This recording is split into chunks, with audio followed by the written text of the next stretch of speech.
मैं मानस Mishra, the news ocean का managing director, आपके लिए एक ऐसी पत्रिका पहली बार आई है जो सिर्फ सच दिखाएगी। कृषि कानूनों पर मचा है घमासान, हो रही हैं मनगढ़ंत बातें। मैं अंकित मिश्रा, पढ़िए मेरा आर्टिकल इस मैगजीन में फैक्ट के साथ। यूपीएससी के एस्पायरेंट समझे हर मुद्दों को गहराई में जाकर के। इस नए लेख में आपको मिलेगा नए संसद भवन के निर्माण से संबंधित सारी जानकारी। मैं विशाल यादव, अब तक आप लोगों ने हमें टीवी पे देखा, लेकिन अब हमारे लेख आपको दिखेंगे इस मैगजीन में। मैं Ranjit Prasad, reporter the news ocean. हम आपको दिखाएंगे किसान आंदोलन के बीच में जिहादी कांड। सब्सक्राइब करें द न्यूज ओशियन, खबरों का समंदर। Hello students, welcome to UPSC. ये आपकी पॉलिटी की पहली क्लास है। पॉलिटी का मतलब द इंडियन कॉन्स्टिट्यूशन और उसके साथ साथ पॉलिटी। जब आप यूपीएससी का सिलेबस देखते हैं तो उसमें केवल पॉलिटी नहीं लिखा हुआ है और केवल कॉन्स्टिट्यूशन भी नहीं लिखा हुआ है। हालांकि अध्यापन करते हुए अध्यापक और पढ़ाई करते हुए बच्चे ये गलती खूब करते हैं। वो या तो कॉन्स्टिट्यूशन बोलते हैं या केवल पॉलिटी बोलते हैं, और ये दोनों गलत बात है यूपीएससी के पॉइंट ऑफ व्यू से। यूपीएससी ने अपने सिलेबस में क्या लिखा हुआ है? इंडियन कॉन्स्टिट्यूशन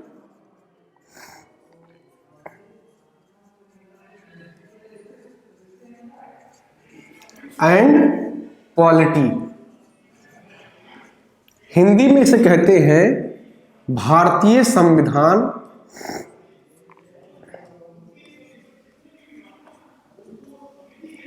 एवं राज्य व्यवस्था। राज्य व्यवस्था, ठीक है ना। तो जो आपका सिलेबस है उसमें केवल कोई एक नहीं लिखा हुआ है। हालांकि जब आप देखते होंगे बहुत बड़े बड़े अध्यापक की जब आप क्लास देखते होंगे और उस क्लास का थंबनेल देखते होंगे तो उसमें लिखा होता है पॉलिटी की पहली क्लास या कॉन्स्टिट्यूशन की पहली क्लास। एक्चुअली में इन दोनों को मिला करके पढ़ना होता है, और कॉन्स्टिट्यूशन और पॉलिटी एक दूसरे से संबंधित, जैसे बुनियाद और छत का संबंध होता है, जैसे दीवार का संबंध छत के साथ होता है, उसी तरीके का संबंध है भारतीय संविधान और राज्य व्यवस्था में। इस संबंध को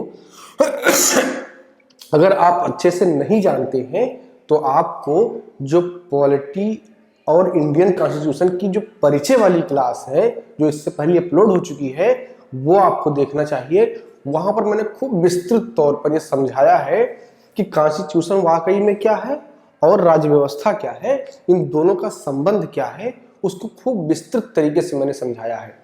जब आप उसको समझ लेंगे, यानी कि जब आपका फाउंडेशन मजबूत हो जाएगा, तब आप आगे की चीज़ों को समझ पाएंगे।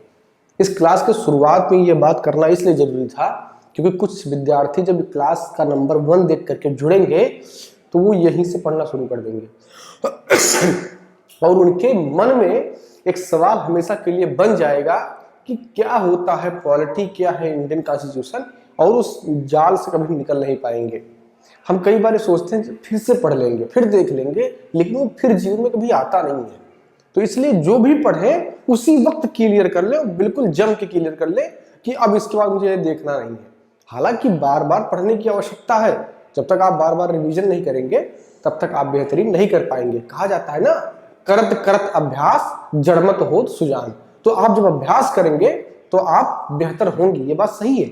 लेकिन अगर आप लापरवाही बस कोई चीज छोड़ देते हैं, मुझे थोड़ा सा कोल्ड हुआ है इसलिए खांसी की प्रॉब्लम है, तो उम्मीद करता हूं कि आप इसको बर्दाश्त करेंगे।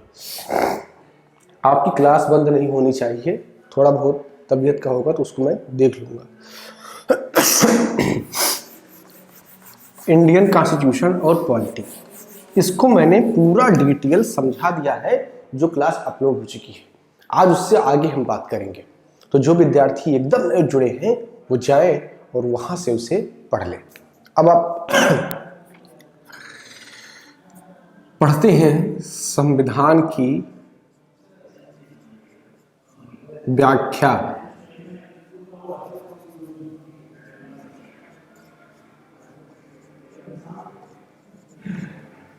संविधान की व्याख्या।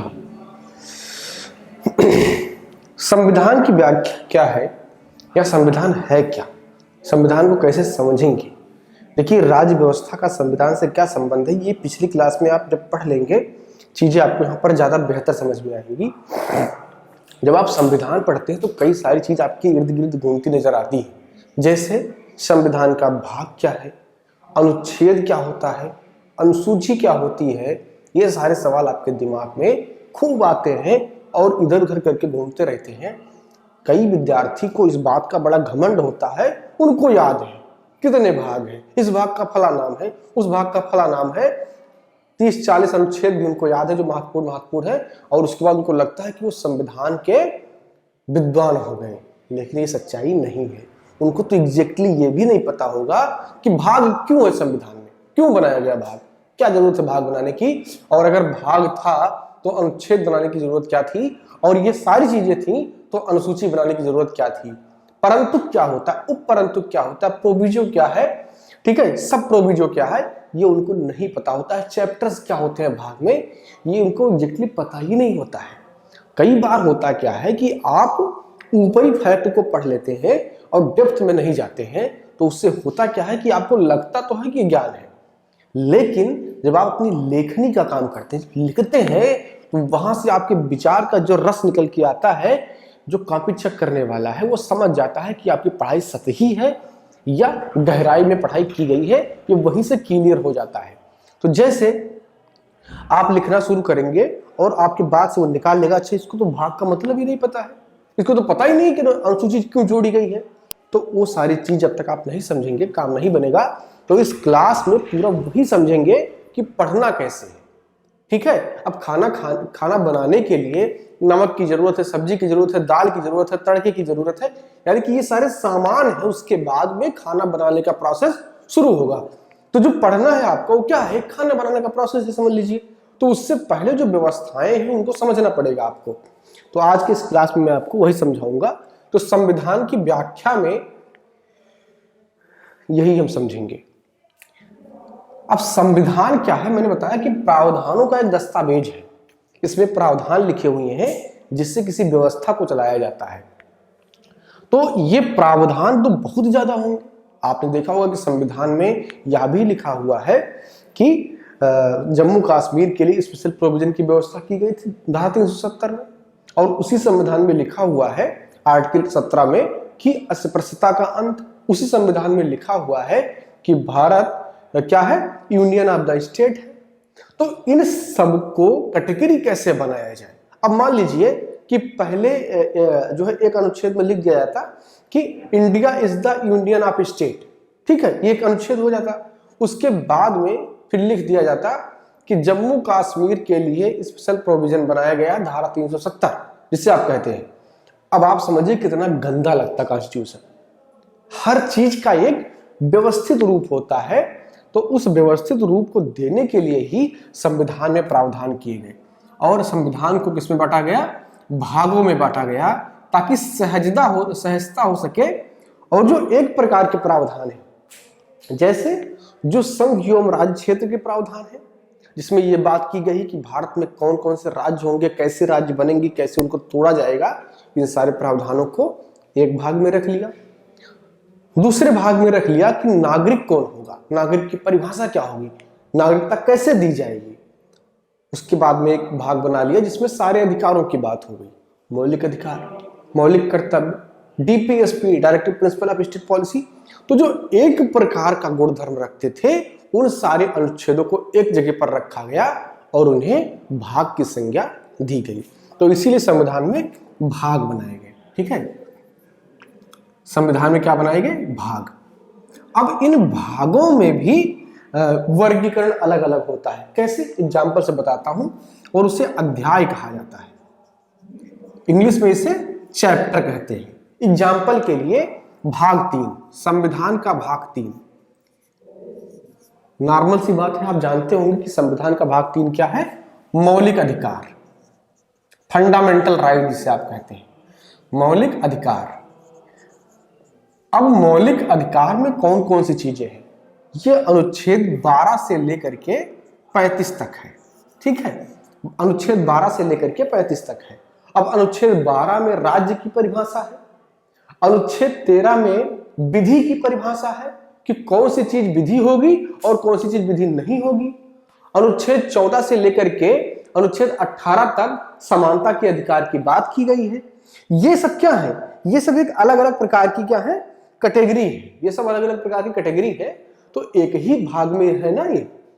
जैसे ही आप अनुच्छेद 18 से आगे जाते हैं, अनुच्छेद 19 में आपको अभिव्यक्ति की आजादी, आपको 21 में जीवन जीने की आजादी, 25-26 में आपको धर्म की स्वतंत्रता। तो ये अलग अलग प्रकार के मौलिक अधिकार हैं, तो उनको बांटने के लिए चैप्टर बना दिए गए। जैसे 14 से 18 की जब आप बात करेंगे तो इन्हें कहा जाएगा कि ये मौलिक अधिकार में समानता का अधिकार की बात इन सारे अनुच्छेद में की गई है। ठीक है ना। जब आप आर्टिकल 25-26 की बात करेंगे तो कहेंगे धार्मिक स्वतंत्रता का अधिकार, 22-23 की बात करेंगे शोषण के विरुद्ध अधिकार। ठीक है ना। तो ये क्या हो गए? ये उसी भाग में जो एक छोटा छोटा सेगमेंट बना उसको काट के चैप्टर बना दिया गया। ठीक है ना। अब इसके आगे, अब जब वो बन गया तब क्या आएगा? अनुच्छेद आएगा, जिसे आप आर्टिकल कहते हैं। क्या आएगा? अनुच्छेद आएगा। एग्जाम्पल के लिए भाग 3। ठीक है। अब इसमें क्या है? चैप्टर यानी कि अध्याय क्या होगा आपका? सब एक साथ समझते हुए चलिए। अध्याय समानता का अधिकार, समानता का अधिकार। अब इसमें क्या होगा आपका? 14 से लेकर के 18 तक। अब ये 14, 15, 16, 17 और 18 ये सब क्या है? ये अनुच्छेद है। तो आप देख रहे हैं कि संविधान था, उसका एक भाग है भाग 3, उसके चैप्टर है यानी कि समानता का अधिकार भाग 3 में, और फिर वो अनुच्छेद अलग अलग प्रकार से व्यवस्थित है। अनुच्छेद 14 समानता क्या होती है, इन सारी चीजों की व्याख्या इसमें की गई है। अनुच्छेद 15 में धर्म, मूल, वंश, जाति के आधार पर किसी से भेदभाव नहीं किया जाएगा।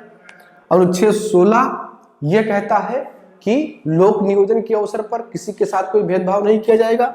अनुच्छेद 17 अस्पृश्यता का अंत, यानी कि छुआछूत जो करेगा उसके खिलाफ का जो है उसको आपराधिक माना जाएगा। अनुच्छेद 18 उपाधियों का अंत, यानी कि किसी को कोई विशेष उपाधि नहीं दी जाएगी। ठीक है। तो ये है अनुच्छेद। हायरार्की आपको समझ में आ रही है? भाग, अध्याय, अनुच्छेद। अब एक चीज और समझिए, अनुच्छेद के बाद में आपको मिलेगा परंतुक। इसको इंग्लिश में कहा जाता है प्रोविजो। परंतुक कैसे लिखा जाता है? परंतुक एक सवाल खूब आता है यूपीपीसीएस के परीक्षाओं में, मुझे लगता है कि कम से कम 7-8 बार आया होगा, और अगर वेरियस एग्जाम की बात करें तो वो सवाल करीब 40 बार आया होगा अलग अलग परीक्षाओं में। सवाल ये है, एक तो इस प्रकार से लिखा होता है 39 ये, और ये लिखा होता है 39 ये। अब ये जरा आप बताइए कि इन दोनों में अंतर क्या है, और ये दोनों विकल्प में एक साथ आते हैं। पूछा किसी एक के बारे में जाता है और विकल्प में ये दोनों होते हैं और खूब कंफ्यूज करते हैं। सिर्फ विद्यार्थियों को नहीं, अच्छे अच्छे टीचरों को भी कंफ्यूज करते हैं कि आखिर इनमें अंतर क्या है, इनको कैसे प्रोनाउंस किया जाए, कैसे बोला जाए, ये है क्या, अंतर क्या है इन दोनों में। ये भी लिखा हुआ 39 ये और ये भी 39 ये लिखा हुआ है। संविधान में इतनी बारीकियां हैं कि आपने अगर हवा में कोई बात की तो सारी बात गड़बड़ हो जाएगी, अड़बड़ तड़बड़ हो जाएगी, कुछ भी सही नहीं होगा। फिर आप एक बार इसको 39 ये बोल दिए ना तो सारी मामला गड़बड़। आप इंटरव्यू बोर्ड में बैठे हैं और उसने आपसे पूछा, कुछ मान लीजिए इसके बारे में पूछा, अब ये दोनों क्या बता रहा हूं अभी, इसके बारे में पूछा और आप बोल दिए 39 ये, तो गड़बड़ हो गया मामला वहीं पे। तो इसलिए ये जानना बहुत जरूरी है कि ये क्या है, और ये यही है परंतु जिसकी हम बात कर रहे हैं। आइए अब बताता हूं कि ये है क्या। जब इस प्रकार से लिखा हो, यानी कि पहले नंबर लिखा हो और उसके बाद में कैपिटल लेटर में ये या बी या सी या डी लिखा हो, ये क्या है? ये आपका अनुच्छेद है। ये क्या है? ये अनुच्छेद है। यानी कि ये एक प्रकार का स्वयं में अनुच्छेद है।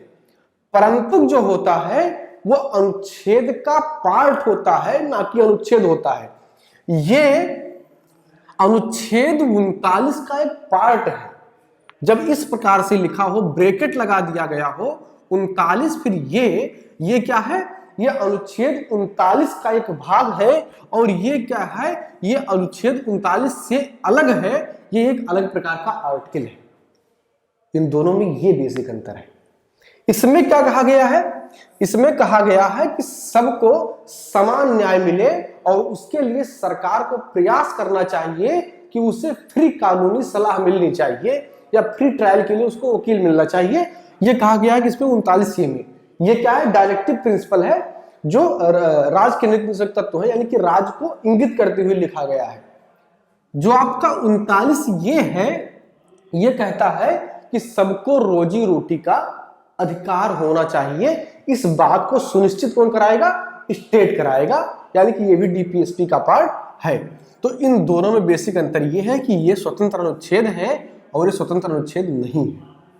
अब बात आती है कि इसको प्रोनाउंस कैसे करेंगे, तो इसको बोलते हैं आर्टिकल 39 और प्रोविजो ये, या अनुच्छेद 39 परंतु ये। समझ में आया? तो इस प्रकार इसको प्रोनाउंस आप करेंगे। अब एक एग्जांपल और लेते हैं। मान लीजिए लिखा हुआ है अनुच्छेद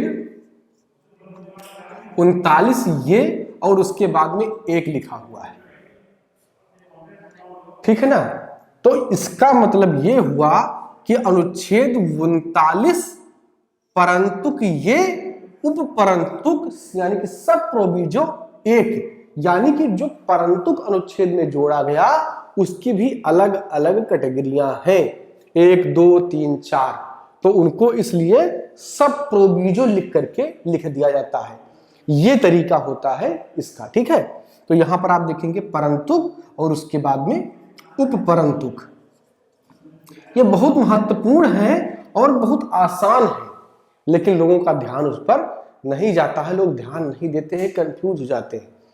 संविधान में लिखी हुई भाषा तो समझना मुश्किल है, इस बात को मैं मानता हूं, मैं एडमिट करता हूं, क्योंकि उसकी जो भाषा है वो हिंदी और इंग्लिश दोनों में जटिल है। उसी की व्याख्या करने के लिए तो अध्यापक होता है। कठिनाई और चीजों का अवेयर ना होना दो अलग अलग चीज है।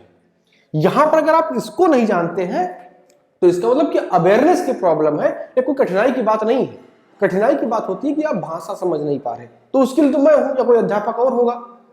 लेकिन ये क्या है, एक जनरल जानकारी जो आपको होना चाहिए, खासकर तब जब आप यूपीएससी जैसे परीक्षा की तैयारी कर रहे हो और आपको लिखना भी है, आपको इंटरव्यू बोर्ड में भी बैठना है, तो ये जानना आपके लिए बहुत जरूरी है। आप समझते हैं कि अनुसूची क्या है।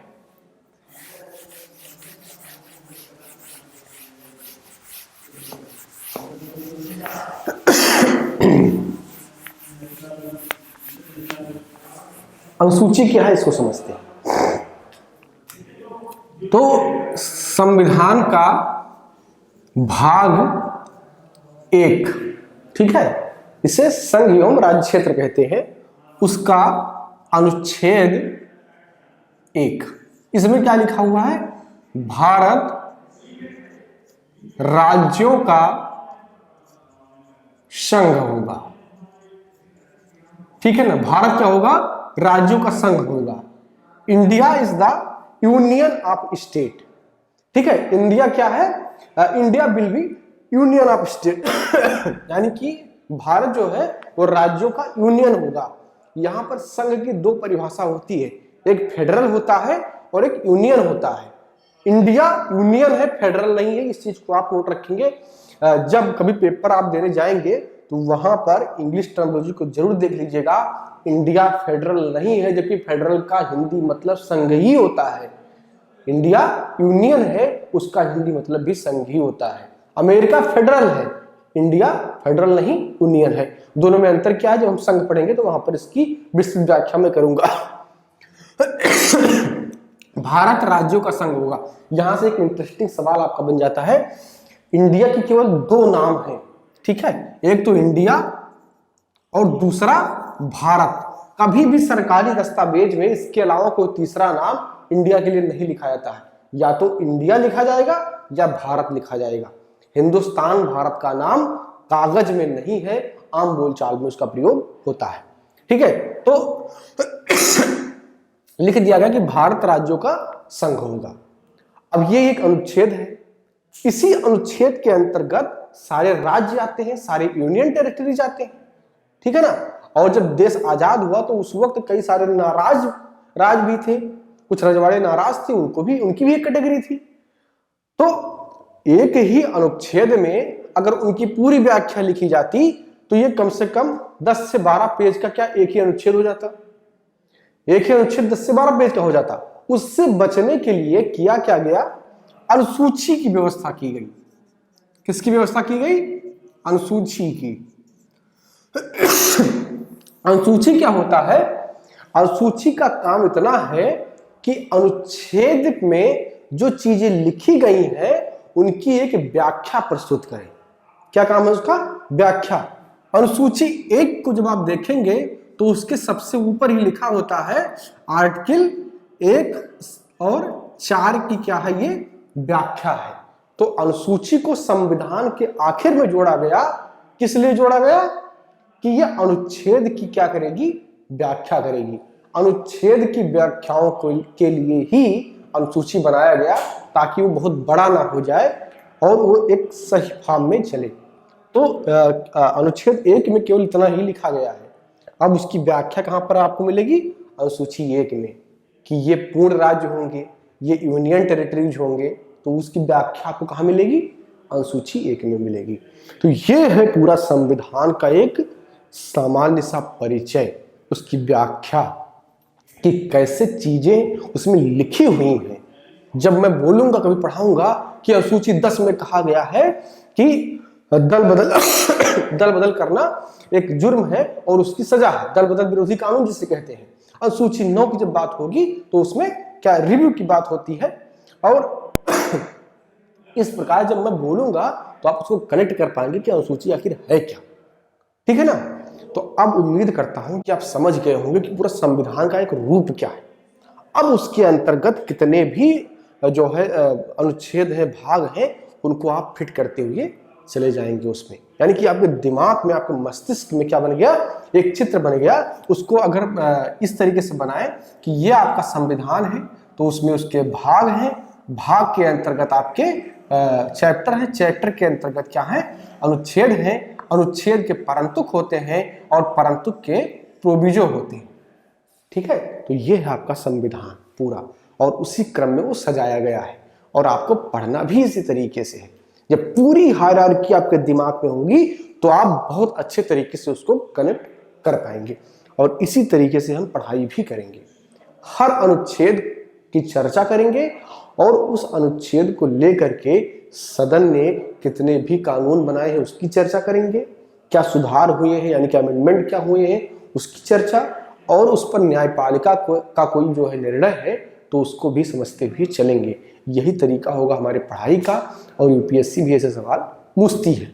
तो मिलते हैं अगली क्लास में और वहां से हम पढ़ाई अपना प्रारंभ करेंगे, जहां से आपको पहले अनुच्छेद से, पहले भाग से पढ़ाई मिलेगी। मैं वादा करता हूं, या यूं कहें, मैं बहुत ज़्यादा लंबा फेंकने वाला आदमी नहीं हूं, लेकिन ये जरूर वादा करता हूं कि अगर आप रेगुलर क्लास करेंगे, आपका ध्यान बोर्ड की ओर होगा, पूरी क्लास पढ़ेंगे, तो निश्चित तौर पर एक दिन अपने आप को ऐसी स्थिति में पाएंगे कि आप कहेंगे कि पॉलिटी का कुछ भी पूछ लीजिए, कॉन्स्टिट्यूशन का कुछ भी पूछ लीजिए, मुझे सब पता है। तो चलिए मिलते हैं अगली क्लास में। Thank you. मैं मानस मिश्रा, द न्यूज ओशन का मैनेजिंग डायरेक्टर, आपके लिए एक ऐसी पत्रिका पहली बार आई है जो सिर्फ सच दिखाएगी। कृषि कानूनों पर मचा है घमासान, हो रही हैं मनगढ़ंत बातें। मैं अंकित मिश्रा, पढ़िए मेरा आर्टिकल इस मैगजीन में फैक्ट के साथ। यूपीएससी के एस्पायरेंट समझे हर मुद्दों को गहराई में जाकर के। इस नए लेख में आपको मिलेगा नए संसद भवन के निर्माण से संबंधित सारी जानकारी। मैं विशाल यादव, अब तक आप लोगों ने हमें टीवी पे देखा, लेकिन अब हमारे लेख आपको दिखेंगे इस मैगजीन में। मैं Ranjit Prasad, reporter the news ocean. हम आपको दिखाएंगे किसान आंदोलन के बीच में जिहादी कांड। सब्सक्राइब करें द न्यूज ओशियन, खबरों का समंदर।